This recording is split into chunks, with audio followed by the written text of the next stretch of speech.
सभी। आशा है आप सभी स्वस्थ होंगे, मस्त होंगे। तो चलिए आज से हम लोग करंट अफेयर की कुछ प्रमुख क्वेश्चन जो है कि per day as a quiz के टाइप में स्टार्ट कर रहे हैं, जो कि आपके एग्ज़ाम के लिए बहुत ही महत्वपूर्ण होगा।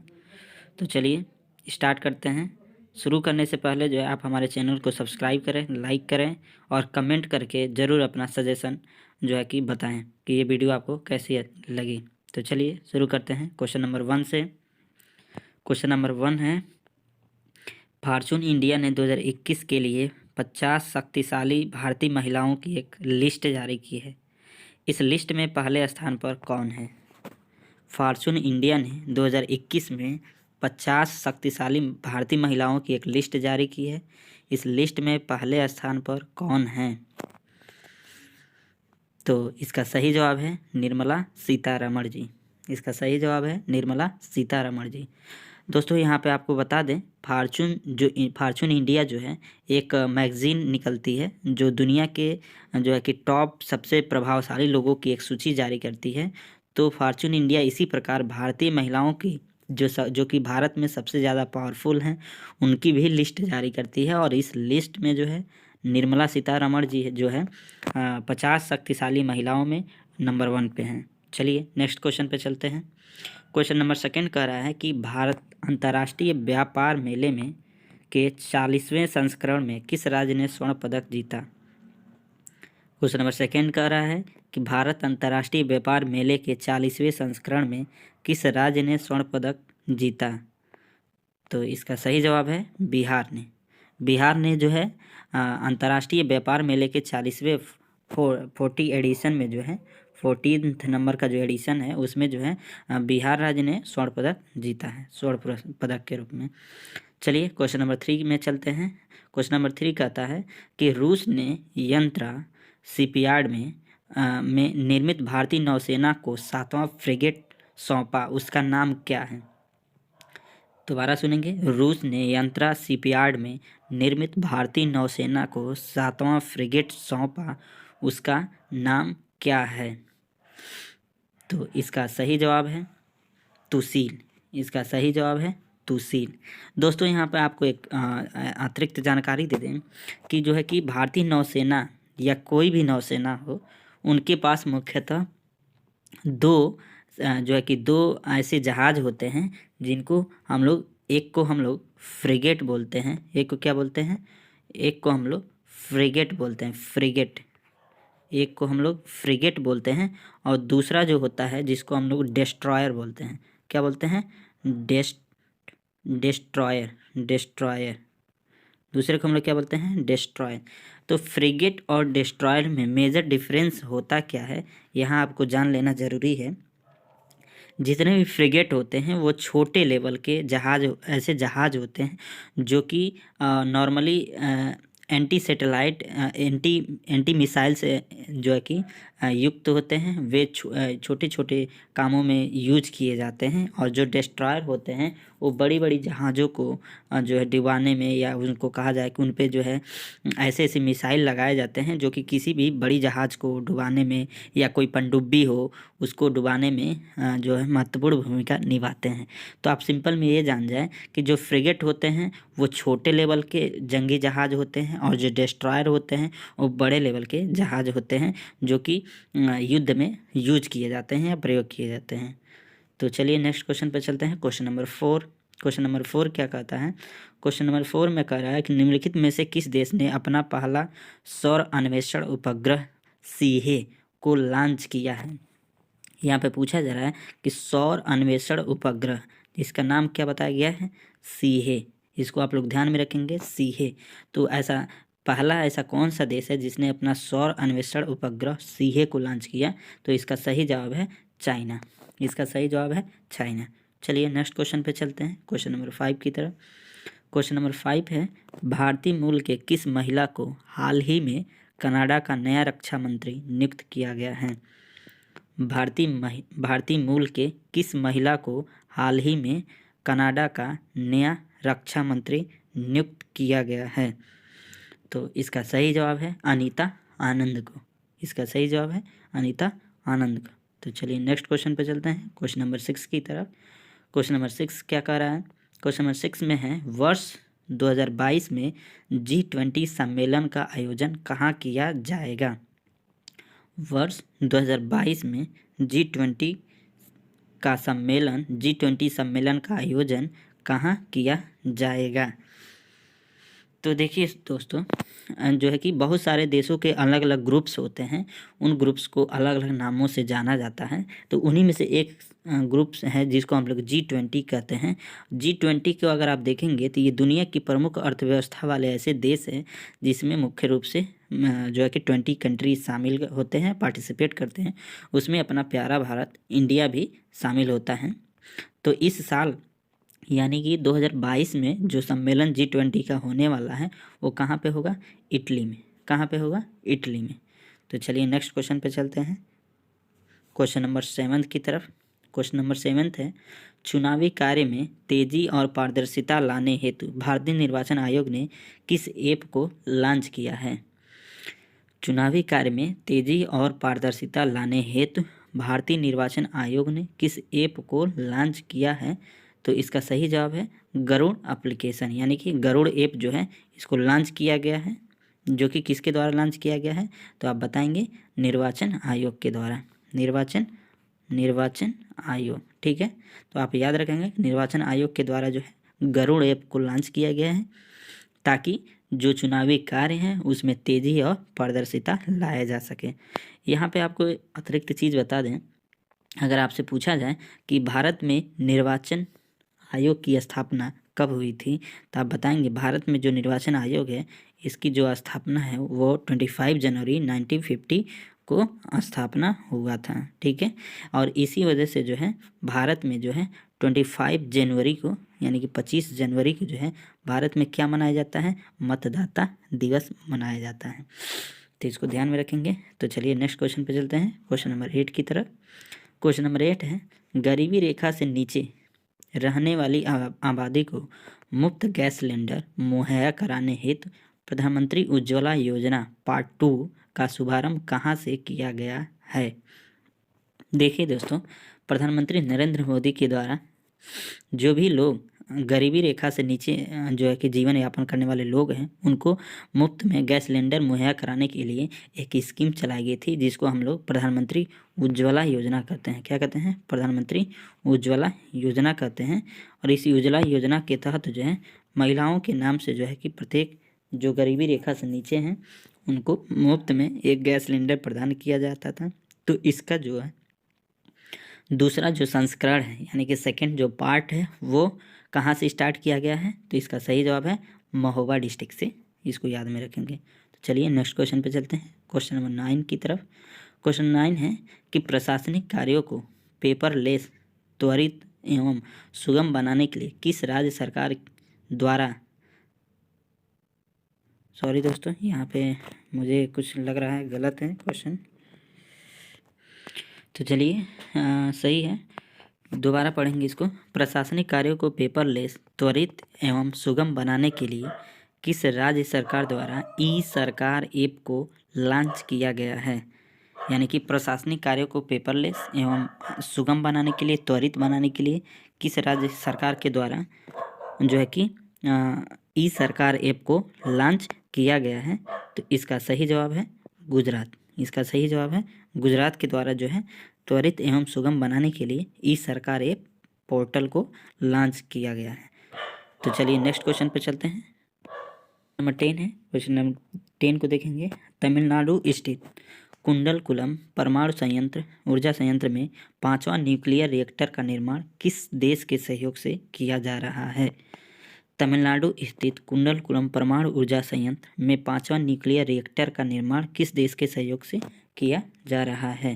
तो इसका सही जवाब है रसिया, यानी कि रूस के सहयोग से जो है इसमें जो है यानी कि कुंडलकुलम जो परमाणु ऊर्जा संयंत्र है इसमें जो 5वां न्यूक्लियर रिएक्टर है उसका जो निर्माण है वो रूस की मदद से किया जा रहा है। चलिए दोस्तों, इसके साथ साथ यहाँ पर कुछ और अतिरिक्त जानकारी आपको बता दें। जैसे रूस के सहयोग से कौन सा है? कुंडलकुलम है। और ये कहाँ पर स्थित है? तो आप बताएंगे कि तमिलनाडु में स्थित है। अगर आपसे जैसे पूछा जाए कैगा कहाँ पर स्थित है, कैगा परमाणु ऊर्जा संयंत्र कहाँ पर स्थित है, तो आप लोग क्या बताएंगे इसका? कर्नाटक में स्थित है। कहाँ पे? कर्नाटका में स्थित है। अगर आपसे पूछा जाए जो है कि काकरापारा कहाँ पे स्थित है? काकरापारा परमाणु ऊर्जा संयंत्र अगर पूछा जाए तो आपसे कि काकरापारा परमाणु ऊर्जा संयंत्र कहाँ पे स्थित है, तो इसको आपको क्या आंसर बताएंगे? गुजरात में स्थित है। कहाँ पे है? गुजरात में स्थित है। ठीक है, तो क्वेश्चन नंबर नेक्स्ट की तरफ, यानी क्वेश्चन नंबर 11 की तरफ। क्वेश्चन नंबर 11 है, विश्व में पहला एलिफेंट रिजर्व किस राज्य के द्वारा बनाया जा रहा है? विश्व में पहला एलिफेंट रिजर्व किस राज्य के द्वारा बनाया जा रहा है? तो इसका सही जवाब है छत्तीसगढ़। इसका सही जवाब है छत्तीसगढ़ के द्वारा जो है विश्व में पहला एलिफेंट रिजर्व जो है बनाया जा रहा है। चलिए नेक्स्ट क्वेश्चन पे चलते हैं, क्वेश्चन नंबर 12 की तरफ। क्वेश्चन नंबर 12 है, हाल ही में किस मंत्रालय के द्वारा संगम एवं भाषा संगम पहल की शुरुआत की गई है? हाल ही में किस मंत्रालय के द्वारा संगम एवं भाषा संगम पहल की शुरुआत की गई है?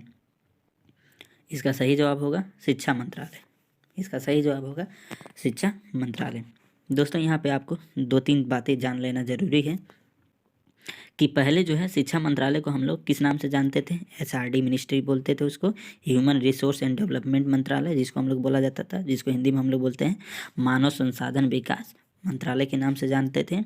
तो मानव संसाधन विकास मंत्रालय का जो नाम है वर्तमान में बदल कर क्या रख दिया गया है? शिक्षा मंत्रालय रख दिया गया है।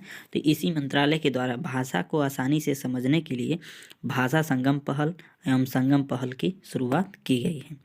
चलिए नेक्स्ट क्वेश्चन पे चलते हैं, क्वेश्चन नंबर 13 की तरफ चलते हैं। भारत की पहली ड्रोन फॉरेंसिक लैब कहाँ बनेगी? भारत की पहली ड्रोन फॉरेंसिक लैब कहाँ बनेगी? तो इसका सही जवाब है केरल में। भारत की पहली ड्रोन फॉरेंसिक लैब कहाँ बनेगी? तो इसका सही जवाब है केरल में। दोस्तों यहाँ पर एक अतिरिक्त जानकारी आपको जान लेना चाहिए कि जो है मध्य प्रदेश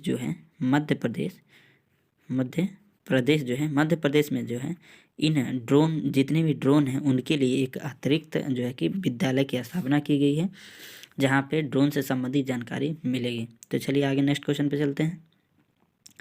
असम के किस एकमात्र रामसर स्थल को भारत सरकार के पर्यावरण मंत्रालय ने इको सेंसिटिव जोन घोषित किया है? असम के किस एकमात्र रामसर स्थल को भारत सरकार के पर्यावरण मंत्रालय ने इको सेंसिटिव जोन घोषित किया है? देखिए यहाँ पे इको सेंसिटिव जोन आपको जान लेना सबसे ज़रूरी है। इको सेंसिटिव जोन क्या होता है? इको सेंसिटिव जोन क्या होता है?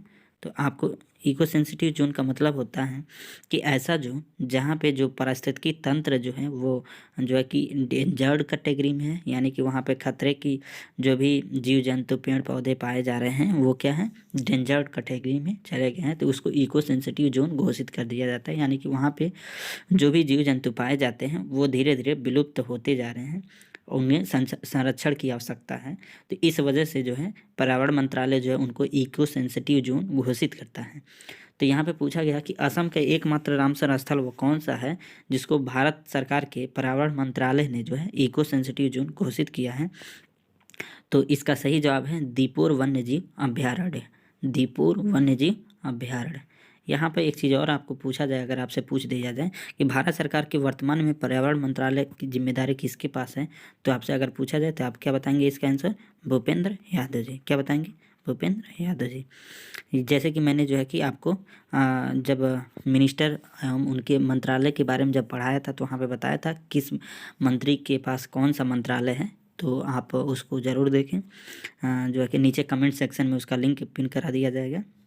तो चलिए नेक्स्ट क्वेश्चन पे चलते हैं, क्वेश्चन नंबर 15 की तरह। क्वेश्चन नंबर 15 है, अमेरिका का सर्वोच्च नागरिक पुरस्कार कांग्रेसनल गोल्ड मेडल किसने या किसे दिया गया है? यानी कि अमेरिका का जो सर्वोच्च नागरिक पुरस्कार है जिसका नाम है कांग्रेसनल गोल्ड मेडल किससे सम्मानित किया गया है? तो इसका सही जवाब क्या होगा, यानी कि दोबारा अगर सुनेंगे, अमेरिका का सर्वोच्च नागरिक सम्मान पूछा जा रहा है, अमेरिका का सर्वोच्च नागरिक सम्मान कौन सा है। तो पहला तो क्वेश्चन यहीं भी बन जाता है कि अमेरिका का सर्वोच्च नागरिक सम्मान कौन सा है। तो इसका आंसर होगा कांग्रेशनल गोल्ड मेडल। और इससे पूछा जाए कि इसे किसे दिया गया है, तो आप इसमें क्या बताएंगे कि महात्मा गांधी जी को। किसको दिया गया है, महात्मा गांधी जी को। तो चलिए इसके बाद नेक्स्ट क्वेश्चन पे चलते हैं, क्वेश्चन नंबर 16 की तरफ। क्वेश्चन नंबर 16 है, देश का पहला वार मेमोरियल पार्क एनिमल्स स्मारक कहाँ खोला जाएगा। अभी तक आपने सुना होगा वार मेमोरियल पार्क, यानी कि जिसमें जो है कि जो भी ऐसे जो स्वतंत्रता सेनानी हैं, जो चाहे 1962 का वार हो, 72 का वार हो, या विश्व युद्ध में मारे गए जो भी सैनिक हैं, उनके लिए वार मेमोरियल स्थापित किया जाता था। लेकिन वर्तमान समय में देश का जो है पहला एनिमल्स वार मेमोरियल स्मारक की स्थापना की घोषणा की गई है, जो कि कौन से राज्य ने किस राज्य में खोला जाएगा ये, और कहाँ पे खोला जाएगा। तो इसका सही जवाब होगा मेरठ, यानी कि मेरठ कहाँ पे स्थित है, तो मेरठ उत्तर प्रदेश में जो है पशुओं का यानी एनिमल्स का जो है पहला वार मेमोरियल पार्क खोला जाएगा। चलिए नेक्स्ट क्वेश्चन पे चलते हैं, क्वेश्चन नंबर 17 की तरफ। क्वेश्चन नंबर 17 है, कोविड-19 में योगदान देते हुए शहीद डॉक्टर नर्सों को श्रद्धांजलि देने हेतु किस बैंक ने सलाम दिल से पहल की शुरुआत की है। देखिए यहाँ पे जो है एक ऐसा बैंक है जिसने जो है कोविड-19 में जो भी डॉक्टर्स हुए या नर्स हुई जो जिनकी मृत्यु हो गई, उनको जो है कि श्रद्धांजलि देने हेतु जो है कि एक पहल की शुरुआत की गई, जिस पहल का नाम है सलाम दिल से पहल, जिसका नाम है सलाम दिल से पहल। इस पहल की शुरुआत किस बैंक ने किया, तो इसका सही जवाब क्या होगा, तो आप इसका सही जवाब बताएंगे HDFC बैंक ने। क्या बताएंगे, HDFC बैंक। दोस्तों यहाँ पे अगर आपसे पूछा जाए जो कोविड है ये किससे संक्रमित, कोविड जो है किससे फैलता है, यानी कि ये कौन से जनित बीमारी है। जैसे आपको पता होगा कि बहुत सारी बीमारी ऐसी होती हैं जो वायरस जनित होती हैं, बहुत सारी बीमारी ऐसी होती हैं जो बैक्टीरिया जनित बनी होती हैं, यानी कि विषाणु जनित होती हैं, बहुत सारी बीमारी ऐसी होती हैं जो कि प्रोटोवा जनित बीमारियां होती हैं। तो उसी प्रकार जो कोविड है वो किस प्रकार का है, तो इसका जो है कि आप नीचे कमेंट सेक्शन में आंसर बताएंगे। चलिए जाते जाते बता भी देते हैं इसका आंसर क्या होगा। इसका जो अगर आपसे पूछा जाए कोविड जो है किस प्रकार की बीमारी है, तो आप बताएंगे वायरस जनित बीमारी। क्या है, वायरस जनित बीमारी है, जिसको हम लोग अगर आपसे पूछा जाए कि इसकी जो बैक्टीरिया इसका जो वायरस है उसको क्या बोलते हैं, हम लोग उसको बोलते हैं सार्स, SARS, जो है कि इसका नाम क्या है, सार्स बोला जाता है। तो सार्स बोला जाता है, क्या बोला जाता है, सार्स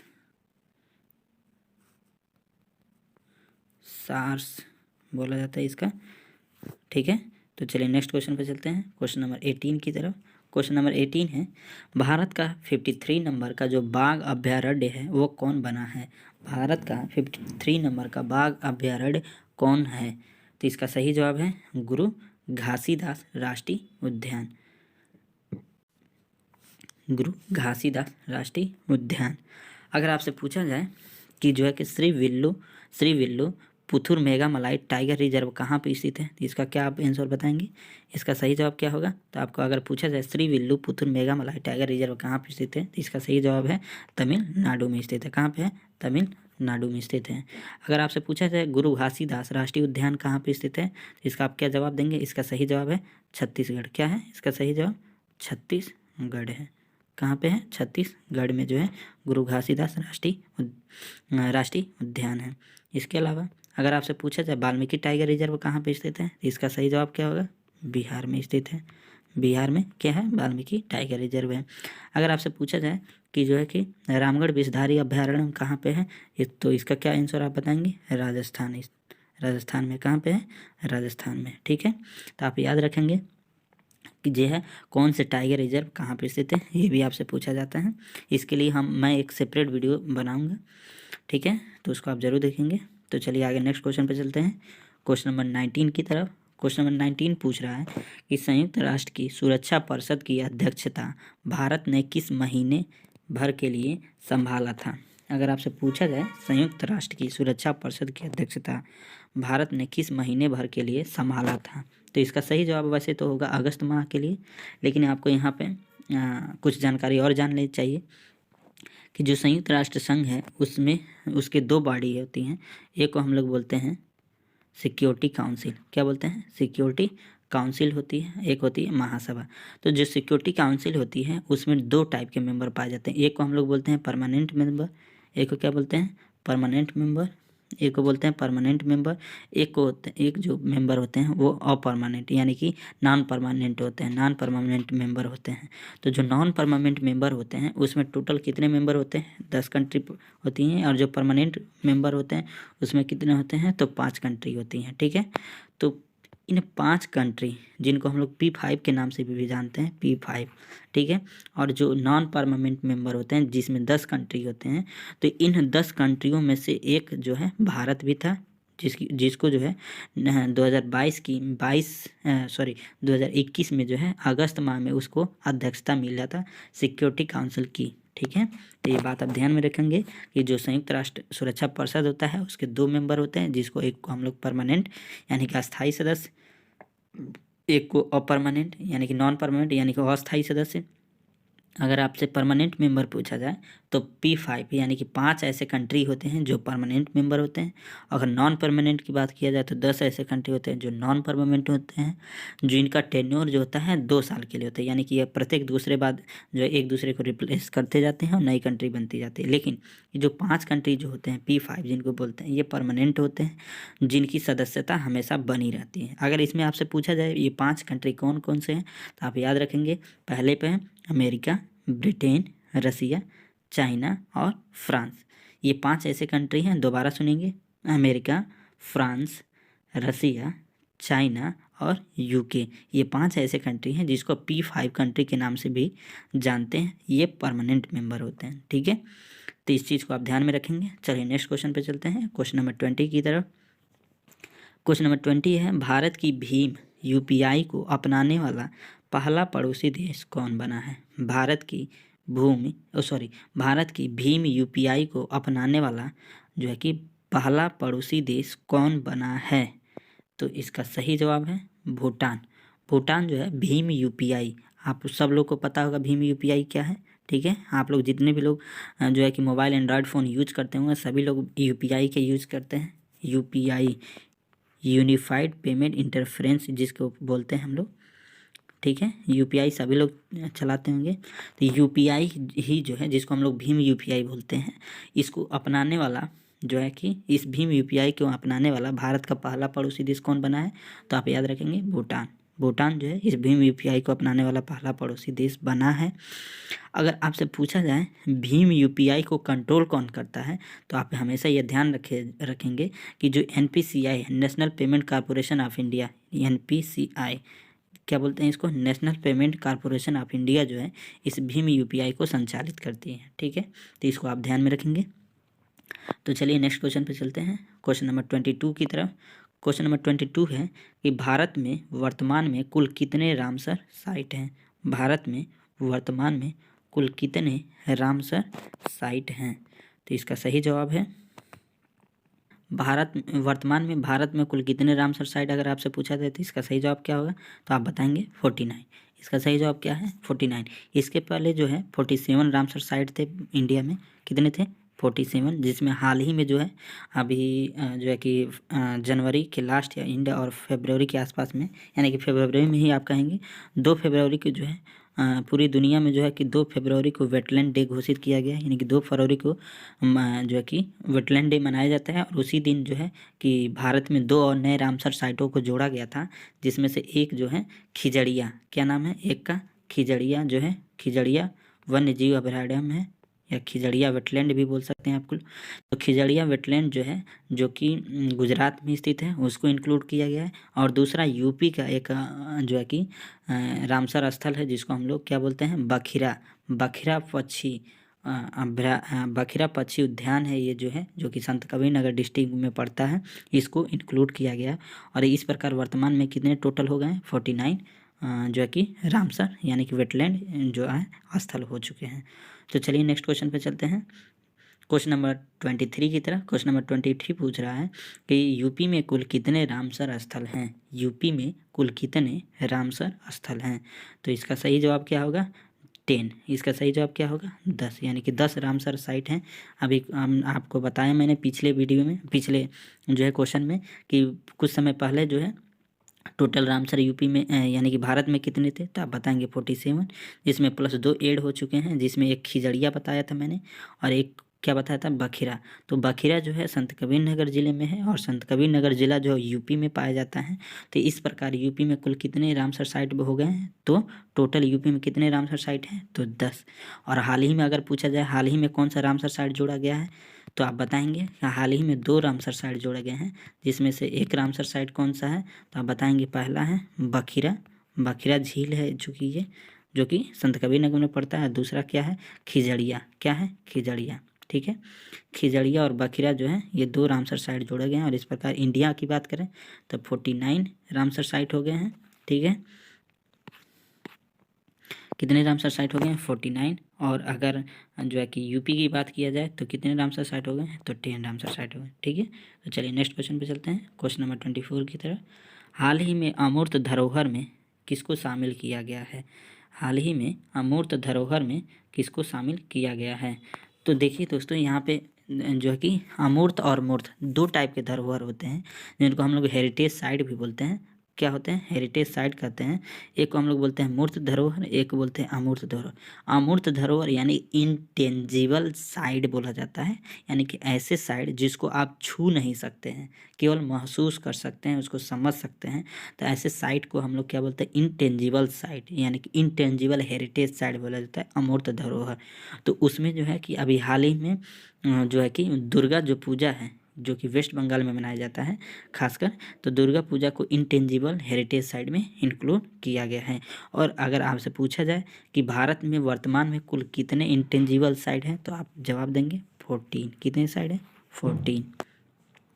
तो चलिए नेक्स्ट क्वेश्चन पे चलते हैं और आखिरी क्वेश्चन है, इस बार का जो बजट पेश किया गया है वो किस नाम से घोषित किया गया है। इस बार का जो बजट पेश किया गया है वो किस नाम से घोषित किया गया है।